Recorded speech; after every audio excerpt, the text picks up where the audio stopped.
जितना परेशान इन लोगों ने, जितना दुखी इन लोगों ने हम सत्सेवकों को किया है, गुरुजी के परिवार वालों ने, इन कोऑर्डिनेटरों ने, बेटा बेटियों ने, गुरुजी के भाई बंधुओं ने, जितना दुखी और परेशान इन्होंने पिछले 9-10 साल से हम सत्सेवकों को किया है भाई और बहनों, उससे भी भयंकर परेशानियां अब आने वाले समय में इनको भुगतनी पड़ेंगी। ये तरसेंगे संत रामपाल जी के दर्शन करने के लिए। ये गुरुजी का भाई, गुरुजी के बेटा बेटी, गुरुजी के रिश्तेदार और ये कोऑर्डिनेटर जो आज बिल्कुल आंखों पे काली पट्टी बांध के बैठे हुए हैं, अपने स्वार्थों में लिप्त हैं, ज्ञान आधार इनके आसपास भी नहीं है। ये आने वाले समय में गुरुजी के दर्शनों के लिए तरसेंगे, दर्शनों के लिए तरसेंगे। अगर ये जिंदा रहे तो, अन्यथा काल इनको उठा ले जाएगा। और जो आज परमात्मा के सत्सेवक बच्चे संघर्ष कर रहे हैं, 24 घंटे परमात्मा की सेवा में रहेंगे, 24 घंटे। दिन में 50 बार दंडवत करेंगे अपने भगवान को, 50 बार। पानी का गिलास पकड़ाने वाला भी सत्सेवक ही होगा। गुरुजी के वस्त्र धोने की सेवा करने वाला भी सत्सेवक ही होगा। गुरुजी का ड्राइवर भी सत्सेवक ही होगा। गुरुजी के चप्पल जूते उठाने वाला भी सत्सेवक ही होगा। गुरुजी के आदेशों को संगत में आगे बताने वाला भी सत्सेवक ही होगा। परमात्मा के बच्चे होंगे। और जहां जहां परमात्मा सेवा लगाएगा, जिस जिस देश में, जिस जिस राज्य में, जहां जहां परमात्मा अपने बच्चों को बैठाएगा, राजा के रूप में, मंत्री के रूप में, सत्सेवक ही होंगे। तरसेंगे ये वर्तमान के कोऑर्डिनेटर, ये गुरुजी के परिवार वाले, ये तरसेंगे सेवाओं के लिए। ये बैठ के अपने उन कर्मों को रोएंगे कि हमने उनके साथ में बहुत ज्यादा नाजायज किया। अरे चाहते तो हमारे भी हाथ थे। अगर 10 तुम मारोगे तो 2 हम भी मार सकते थे। 10 गालियां तुम निकालोगे तो 2 गालियां तो हम भी निकाल सकते हैं। जुबान तो हमारी भी है, लेकिन हम डरते हैं परमात्मा के विधान से। हमें परमात्मा ने ज्ञान दिया है, अपना विधान बताया है कि बेटा वो चाहे लाख मार दे, तूने अगर एक भी हाथ कर दिया तो तेरे को तो तेरा एक हाथ का भोगना ही पड़ेगा। तूने अगर एक भी डंडा मार दिया तो तेरे को तो तेरे एक डंडे का भोगना पड़ेगा, और मर्यादा टूटेगी वो अलग है। तो हमने इनकी मार खाई है, इनकी गालियां सही है। इन 9 वर्षों में ना जाने हमने कोई 30 बार मकान चेंज किए, 30 बार। क्या परेशानियां होती हैं, कितनी मुश्किलें होती हैं। इस पवन दास के 2 लड़के और 2 मेरे भाई के लड़के, एक लड़का और एक लड़की, 4 बच्चे। इन लोगों की वजह से, इन लोगों की गुंडई हरकतों की वजह से आज से 3 साल पहले दास ने उन सब की जो है पढ़ाई छुड़वा दी। 3 साल पहले छोटा बच्चा केवल 7वीं, बड़ा वाला केवल 10वीं, और दोनों भाई के बच्चे, एक की उम्र है जो है 10-12 साल और एक उससे 2 साल जो है वो छोटी है। 3 साल हो गए उनको, स्कूल नहीं भेज रहा उनको, घर पे बैठे हैं मालिक की दया से, नहीं जा रहे स्कूल में, क्योंकि मेरा एक जगह मेरा टिकना नहीं होता। ये जानी दुश्मन है मुझ पवन दास के, जानी दुश्मन। अगर इनको इस समय अब पता चल जाए कि पवन दास वहां रहता है, ये शाम पहले आ जाए लेके लट, शाम पहले गुंडे लेके आ जाएंगे ये। और हमें भगवान ने मारपीट करना नहीं सिखाया। हमें परमात्मा ने कहा कि जो तो को काटा बोवे वाको बोतु फूल, तो ये फूल के फूल हैं वाको हैं त्रिशूल। आवत गाड़ी एक है उल्टा हो अनेक, कहे कबीर मत उल्टियो रहे एक की एक। क्योंकि हमने अपनी भक्ति को सफल करना है, हमने अपने भक्ति रूपी इस बच्चे को जो है वो परिपक्व करना है। हमने किसी को मौका भी नहीं देना, हमने अपने बाप को देख के चलना है। आएगा समय हमारा, जिस दिन हमारे बाप का समय आएगा उस दिन उसके बच्चों का भी समय आएगा। लेकिन हमारा इनसे कोई द्वेष नहीं है, हमारा इनसे कोई द्वेष नहीं है। अब आप लोग सोच रहे होंगे यार इन्होंने पवन दास के साथ इतनी ज्यादती की। मैं आपको बता नहीं सकता भाई, और मैंने तो खाली आपको मोटी मोटी बातें बताई, मैंने मोटी मोटी बातें। इन्होंने, आपको लग रहा होगा कि पवन दास इनसे नफरत कर रहा होगा, इनसे द्वेष कर रहा होगा, नहीं। अगर मैं इनसे द्वेष करूं तो परमात्मा मेरे को नरक में डाले, नरक में। जब इन्होंने मध्य प्रदेश में मेरे ऊपर हमला किया, लठों से मारा इन्होंने, तो दास फिर वहां से जब बल्कि भगा तो वहां जाके दास एक पेड़ के नीचे बैठ के रोने लग गया। एक आदमी था, बोले भाई क्यों रो रहा है, क्यों रो रहा है? क्योंकि उसको पता था कि भाई ये उधर से भाग के आया है और वो लोग इसको मार रहे हैं। जब मैं मार रहा हूँ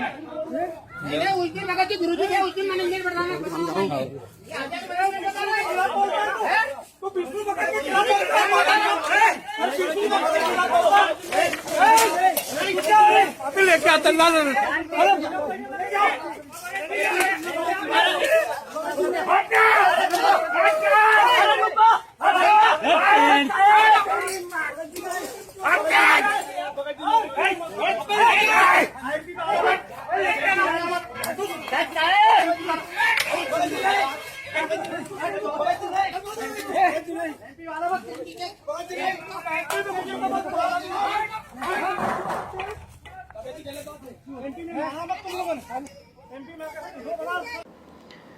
तो बोला क्या बात है? बोल तो घबरा मत, क्या बात है? बोल तो क्यों रो रहा है? तो मैंने कहा यार वो मेरे भाई है, वो मेरे बड़े भाई है, और मैं अपने परमात्मा से ये प्रार्थना कर रहा हूं कि परमात्मा उन्होंने जो किया सो किया, ये मालिक उनको आप कोई सजा मत देना उनको।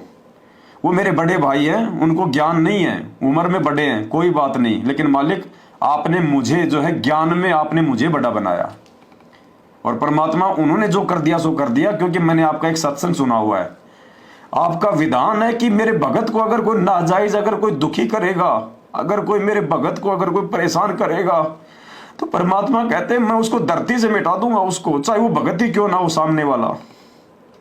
ये मालिक का ये विधान है। दुर्वासा ऋषि की कहानी और राजा अम्बरीश की कहानी में ये परमात्मा ने हमें बताया कि दो भगत हैं, और एक भगत बेचारा जो है वो कुछ नहीं कहता, और दूसरा भगत अगर उसको नाजायज दुखी करेगा, उसको परेशान करेगा, तो जो भगत बेचारा कुछ नहीं कह रहा भगवान उसकी रक्षा करेगा, और जो नाजायज मेरे भगत को परेशान कर रहा है परमात्मा कह रहे हैं उसका बक्कल उतरेगा उसका। ये विधान है परमात्मा का, ये अटल है। तो दास ये सोच के रोने लगा कि परमात्मा ये बेमौत मारे जाएंगे, इसलिए मैं वहां पे रोने लग गया। मैंने परमात्मा से अरदास करी कि गुरु जी आप इनको माफ कर देना, इनको पता नहीं है कितनी बड़ी मां गलती कर रहे हैं, ये आपको मानुष समझ रहे हैं। आपके इस भक्ति मार्ग को, मोक्ष के मार्ग को इन्होंने केवल अपना पेट कमाई का जो है धंधा समझ लिया इन्होंने। इसलिए दास वहां बैठ के रोने लगा। वहां पे राग द्वेष तो कभी सपन में भी नहीं आ सकता दास को। मालिक ने कह दिया बेटा जिसके जैसे कर्म है समय आने पे भोगना पड़ेगा, ये मेरा अटल विधान है, वो बच नहीं पाएगा। और कहते हैं अगर भगत होके कोई गलती करेगा उसको तो 8 गुना ज्यादा सजा मिलती है आम आदमी से, क्योंकि आम आदमी को तो बेचारे को ज्ञान नहीं होता है, वो गलतियां कर सकता है। अब आज हम लाइव आ रहे हैं, हिंदू भी देख रहा है, कोई मुसलमान भी देख रहा है, सब हमारे भाई बहन है। बहुत सारे लोग दास को माँ बहन की गालियां भी निकालते हैं। भाई और बहनों, इनको फिर भी जो है मतलब माफी मिल जाएगी आने वाले समय में। परमात्मा इनको फिर भी जो है मतलब माफ कर देगा, क्योंकि इनको बेचारों को मालूम नहीं अभी कि संत रामपाल जी कौन है, क्या लीला कर रहा है। लेकिन जिन लोगों को सब कुछ पता है, जो 20-20 साल से संत रामपाल जी के भगत हैं, सारनाम तक जिन्होंने ले लिया, और वो ऐसी नीच हरकतें कर रहे हैं। हम भक्ति करना चाह रहे हैं, हमारे को भक्ति नहीं करने दे रहे। हम भाई बहन मिलकर साथ संगतियां करते हैं, अपने भगवान को भोग लगाते हैं, उनकी महिमा करना चाहते हैं, ये पुलिस वालों को लेके आ जाते हैं, मारपीट करते हैं। इनके साथ में क्या बनेगी? ये दुश्मन है ये परमात्मा के, ये परमात्मा के मार्ग में सबसे बड़े रोड़े हैं ये लोग। अब आने वाले समय में इनके साथ में क्या बनेगी,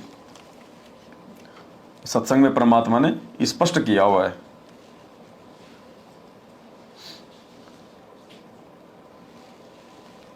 देखो क्या कह रहे परमात्मा। इसमें एक बहुत बड़ा नियम है प्रभु का कि सबसे ज्यादा हमें अधीन रहना होगा। आप 2 भक्त हैं, दोनों ने उपदेश ले रखा है, और तुम आपस में झगड़ा करते हो, और एक भक्त कुछ नहीं कहता, दूसरा उसको नाजायज परेशान करने की चेष्टा करता है, तो परमात्मा उस जो भक्त की रक्षा करेगा। और वो भी बेशक भक्त है, जो बेमतलब बकवाद करके दूसरे को तंग कर रहा है भक्त को, तो उसको हानि पहुंचाएगा, जबकि दोनों भक्त ही है। ये नियम है भगवान का, ये अटल है, ये नहीं मिट सकता। और हर समय परमात्मा ने मेरी रक्षा करी है, हर समय भगवान ने मुझे बचाया, वरना ये मेरे को 50 बार मार चुके होते ये लोग, 50 बार, लेकिन हर बार मुझे परमात्मा ने बचाया।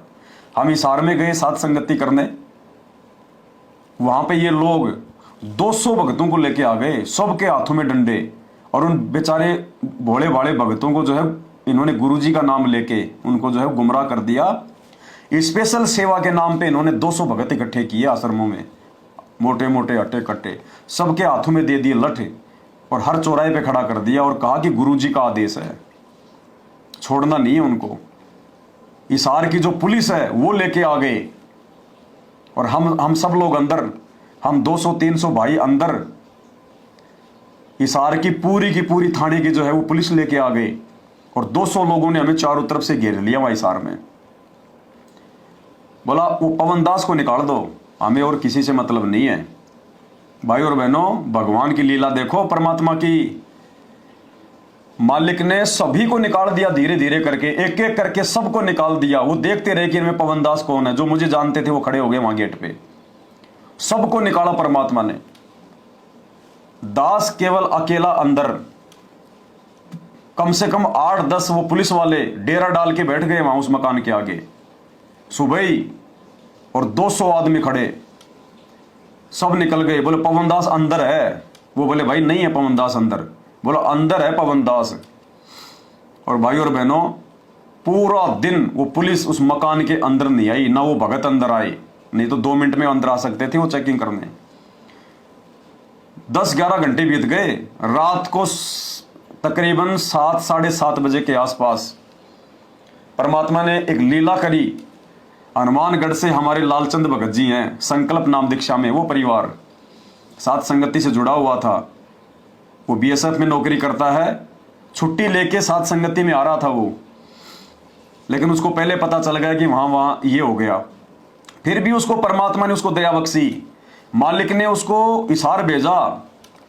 उसकी भक्तमती, उसका बेटा, उसकी बेटी और लालचंद भगत जी अपनी गाड़ी लेके 4 व्हीलर और आ गए वहां पे, पूछते पूछते एड्रेस। और भाई और बहनों, जो पुलिस और जो भगत सुबह से वहां पे डेरा डाल के बैठे हुए थे कि पवन दास को छोड़ेंगे नहीं, वो पुलिस वालों ने भी कह दिया था उनको, सुलेखा बहन जी को, जिनके घर पे साथ संगति थी, बोला ये पवन दास कौन है, आज ये बचेगा नहीं भाई, आज इसके साथ में कुछ भी हो सकता है। भाई और बहनों, पता नहीं क्या परमात्मा ने क्या लीला करी, उधर से उस भगत जी का आना हुआ, और इधर से परमात्मा ने मात्र 10 मिनट के लिए पुलिस वालों को भी वहां से हटा दिया और भगतों को भी वहां से हटा दिया। 10 मिनट के लिए वो भगत अंदर आया, और भगत ने, और फिर उस बहन के अंदर परमात्मा ने प्रेरणा कर दी कि भाई आप इनके साथ में जो है आप निकल जाओ। उसी समय दास भगत जी के साथ में उसकी गाड़ी में बैठ के वहां से निकल लिया। 10 मिनट बाद तो वो पुलिस और भगत वापस आ गए और तुरंत मकान में घुस गए अंदर। मतलब वो प्लानिंग करने गए थे कि अब ऐसा करो, यहां पे बैठे रहने से कोई फायदा नहीं है, अब जैसे तैसे करके जबरदस्ती आप जो है, बल्कि पुलिस वालों को कहा उन्होंने साइड में ले जाके कि आप इस घर के अंदर जाओ और उसको लाओ पकड़ के। उनका तो जाना हुआ, इधर से उस भगत का जो है परमात्मा ने भेजना हुआ, और 10 मिनट के उस टाइम में परमात्मा ने मुझे वहां से निकाला। तुरंत मैं हिसार से बाहर भी नहीं निकला, तुरंत वो पुलिस और भगत वापस आए, उस भगतमती के मकान का बाथरूम तक छान मारा, बाथरूम तक। और बाद में दूसरे दिन जब हम पहुंच गए, पीछे से सुलेखा बहन की मां का फोन आया, बोले भाई मैंने बताया नहीं तुझे, अब मैं तुझे बता रही हूं कि मैं तुझे सच्चाई। बोला कि तेरे कारण हमारे को बोले गुरुजी के दर्शन हो गए, तेरे कारण हमें गुरुजी के दर्शन हो गए कल। मैंने कहा बहन वो कैसे? बोला भाई तुझे गुरुजी अपनी गोद में उठा के लेके जा रहे थे, मैंने खुद अपनी आंखों से देखा है। वो भगत नहीं था, उस भगत के रूप में परमात्मा आए थे, तुझे अपनी गोद में उठा के लेके गए थे वहां से गुरुजी। तो भाई और बहनों, ये असंभव बातें हैं, आने वाले समय में ये इतिहास में लिखी जाएंगी कि परमात्मा ने खाली जो है प्रहलाद की रक्षा नहीं करी, परमात्मा ने खाली मीराबाई की रक्षा नहीं करी, परमात्मा ने कलयुग की पिछली पीढ़ी में भी अपने भक्तों की रक्षा की, पल पल अपने भक्तों के साथ था। हर जगह परमात्मा ने इस दास को बचाया 8-9 साल में, हर जगह। अरे संगत तो अब 1.5 साल से सेवा देने लगी है, 1.5 साल से, और आपकी सेवा भी आपकी सेवा में लग रही है, आप सबको पता है, आपको विश्वास है, इसलिए आप लोग मुझे सेवा देते हो। और आपने सेवा क्या दी, मैनेजमेंट ने मेरे ऊपर फिर से एक नया मुकदमा कर दिया 420 का। हिसार में 3 महीने की जेल काट के आया, मुकदमा करवा दिया, वहां भी नहीं छोड़ा इन्होंने।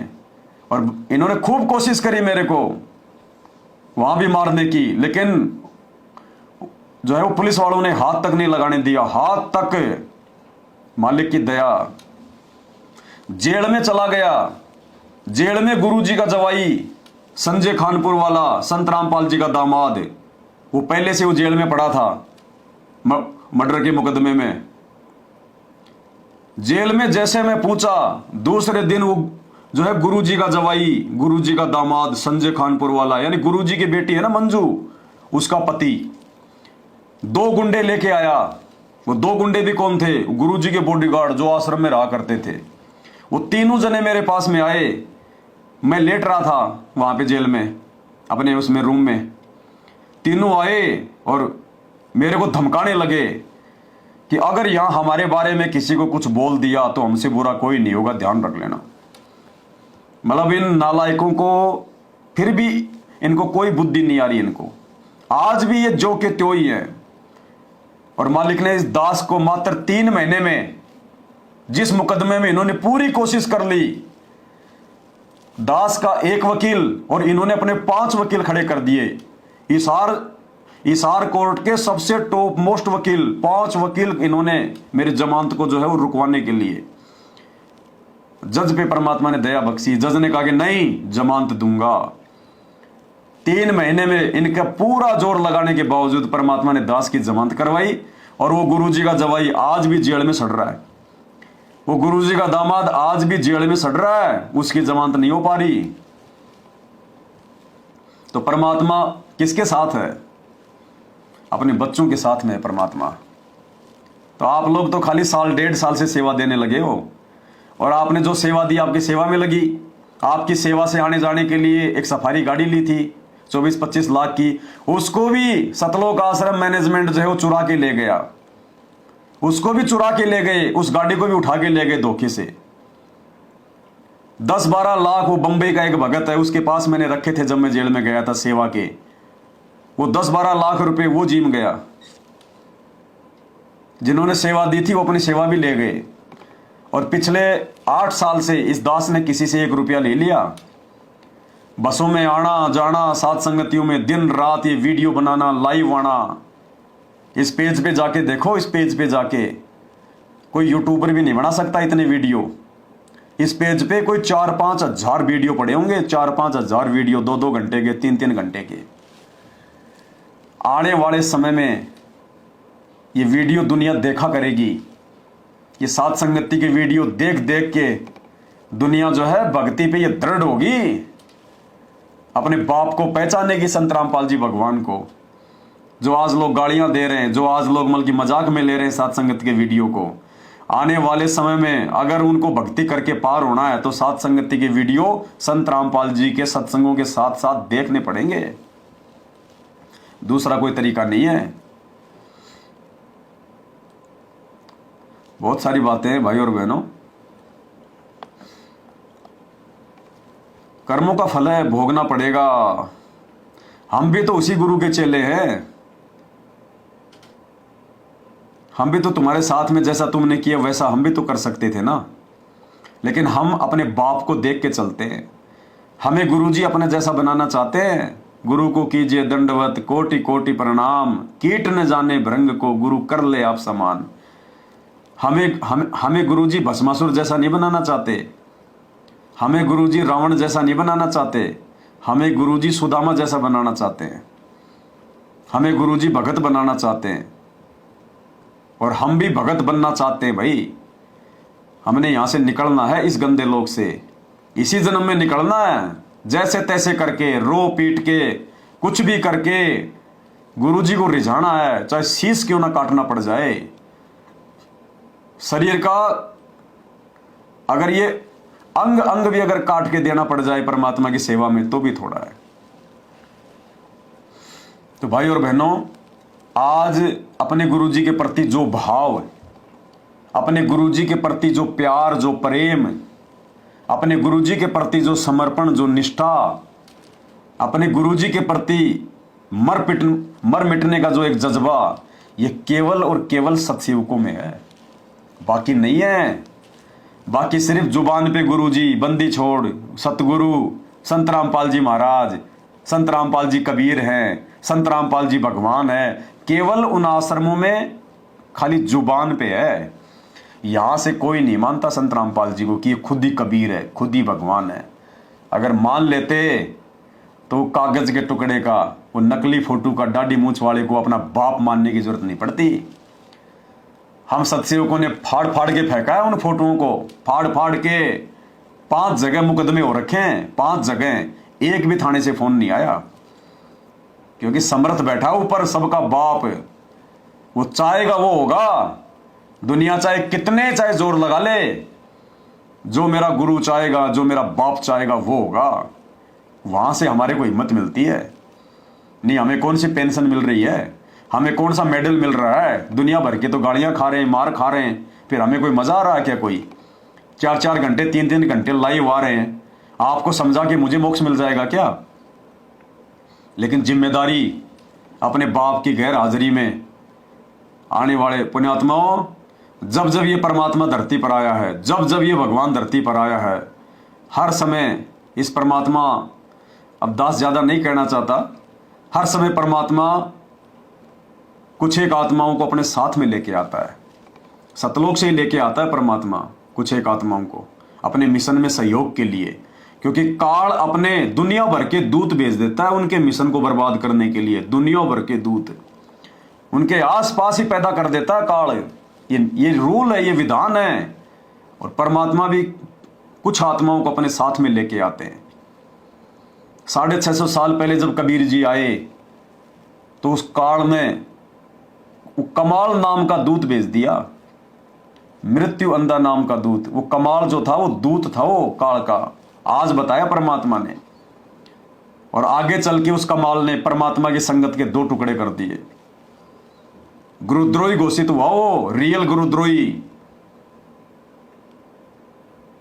वो काल का दूत था परमात्मा के मार्ग में। उसके बाद परमात्मा ने देखा कि मैं धर्मदास के माध्यम से अपने मार्ग को चलाऊं। धर्मदास के घर में काल ने उसके बेटे नारायण दास के रूप में अपना मृत्यु अंधा नाम का दूत भेज दिया। उसके बाद परमात्मा ने सोचा मैं धर्मदास के माध्यम से अपना मार्ग चलाऊं, तो धर्मदास में काल ने कुप्रेरणा कर दी। जो नाम परमात्मा ने दिया था वो नाम वो अपने बेटे को बताने वाला था, वो मुक्तामणि को, चूड़ामणि को। लेकिन उससे पहले परमात्मा ने, वो अंतर्यामी थे, वो तो जगन्नाथ ले जाके समाधि दे दी। आगे चल के यही परमात्मा नानक जी के रूप में आया। नानक जी के रूप में परमात्मा ने अपना खेल खेला। तो नानक जी के दोनों बेटे उनके मरने के बाद, उनके शरीर छोड़ने के बाद में काल के दूत हो गए। जीते जी भी उसकी बात नहीं मानते थे, और मरने के बाद नानक जी के पंथ के दो टुकड़े कर दिए, दोनों ने अलग अलग। और आज वही कबीर भगवान संत रामपाल जी के रूप में धरती पर आया है। तो उनके दोनों बेटे, दोनों बेटियां और उनका भाई, ये काल के दूत हैं, स्पेशल काल के दूत हैं ये। इसलिए परमात्मा कुछ नहीं कहता उनको, कुछ नहीं कहता परमात्मा। वो जो कहते हैं परमात्मा यश कर रहा है, क्योंकि लीला चल रही है, खेल चल रहा है। अगर इस समय अगर गुरुजी का परिवार कहेगा कि गुरुजी, हाँ भाई गुरुजी आपकी बेटी मंजू, उसको आश्रम से नो एंट्री कर दो गुरुजी, गुरुजी उसी समय नो एंट्री करेंगे उसकी। और 4 महीने पहले आपको पता होना चाहिए, गुरुजी की बेटी मंजू के नाम का पीड़ा पर्चा संगत में आ गया था कि मंजू की सभी आश्रमों से नो एंट्री की जाती है। क्यों? क्योंकि मंजू अपने चाचा की बात नहीं मान रही थी, महेंद्र भगोड़े की बात नहीं मान रही थी, उसकी नो एंट्री कर दी गई। 5-7 दिन बाद में उसने माफी मांगी, उसकी वापस उसकी एंट्री की हुई। संजीव हुड्डा उत्तर प्रदेश का स्टेट कोऑर्डिनेटर, उसकी नो एंट्री हुई। फिर संजीव हुड्डा ने पैर पकड़े महेंद्र के, फिर महेंद्र ने वापस उसकी एंट्री की और उत्तर प्रदेश का शामली का आश्रम उससे छीन लिया, देशराज को दे दिया, दिल्ली वाले को। गुरुजी के परिवार और हरियाणा के स्टेट कोऑर्डिनेटर अमन गोदारा जो कि रोहतक का है, उनके बीच में लट्ठम लठ। गुरुजी का भाई और गुरुजी के दोनों बेटे और बेटियां, इनमें लट्ठम लठ, संपत्ति को लेके, पैसों को लेके। ढंग से खेचातानी हुई खूब अच्छे से। उसके बाद में गुरुजी के भाई ने, महेंद्र ने देखा कि दाल तेरी नहीं गलेगी, गुरुजी के दोनों बेटों को धनाना में आश्रम खोल दिया। ये जो धनाना आश्रम है ना, ये गुरुजी के दोनों बेटों के लिए है कि बच्चों तुम यहां करो अपना धंधा, बाकी आश्रम में, बाकी बहुत सारे आश्रम है, वो आश्रम अपना मैं खोल लूंगा। महेंद्र ने धनाना आश्रम गुरुजी के बेटों के लिए खुलवाया कि कहीं मेरे बीच में टांग ना अड़ाएं। ये धंधा हो रहा है, धंधा, धर्म नहीं, ये धंधा है। पढ़ा लिखा भी अंधा है। ये संगत रोएगी, रोएगी ये संगत है। अरे इस संगत ने क्या सत्संग सुने संत रामपाल जी के, क्या खाक सत्संग सुने तुम लोगों ने। मर जाओ डूब के, धिक्कार है तुम्हारे को। ये गुरुद्रोही की तुम्हारे को जो है परिभाषा का नहीं पता। अरे ये दुनिया वालों को तो देशद्रोही की परिभाषा का नहीं पता। संत रामपाल जी को देशद्रोही, देशद्रोही, देशद्रोही, ऐसे महापुरुष को देशद्रोही घोषित कर दिया। संत रामपाल जी को देखो काल का षड्यंत्र, लेकिन खेल चल रहा है परमात्मा का। सतगुरु चाहे तो एक सेकंड में, एक मालिक को एक सेकंड का 100वां हिस्सा लगे, ये परमेश्वर 2 मिनट में यूं कर दे बिल्कुल उल्टा। लेकिन नहीं, ये कलयुग की बिचली पीढ़ी है। परमात्मा ने चमत्कार नहीं करना, मालिक ने ज्ञान दिया है, शिक्षा दी है, प्रमाण दिखाएं। ये ज्ञान मार्ग है। परमात्मा ज्ञान से अपनी पहचान करवाएगा और ज्ञान से ही आत्माओं को दृढ़ करेगा, विश्वासी बनाएगा। इसलिए परमात्मा खेल खेल रहा है कि काल ने जितना करना उतना करे, जितनी गंदगी फैलानी है फैलाए, जितना अपने एजेंटों के माध्यम से मेरे मार्ग को बर्बाद करवाना है करवाए। जो मेरे हंस होंगे, जो मेरे बच्चे होंगे, जो मेरे भगत होंगे, वो तो मेरी राह पे चलेंगे। जो कोयल के बच्चे होंगे वो तो कोयल की बोली बोलेंगे, और जो कव्वे के होंगे वो काऊ काऊ करेंगे। तो ये सतलोक आश्रम मैनेजमेंट हरियाणा, ये कोऑर्डिनेटर, गुरुजी के परिवार, रिश्तेदार, ये सब के सब ये काल के एजेंट, ये कव्वे हैं, कव्वे।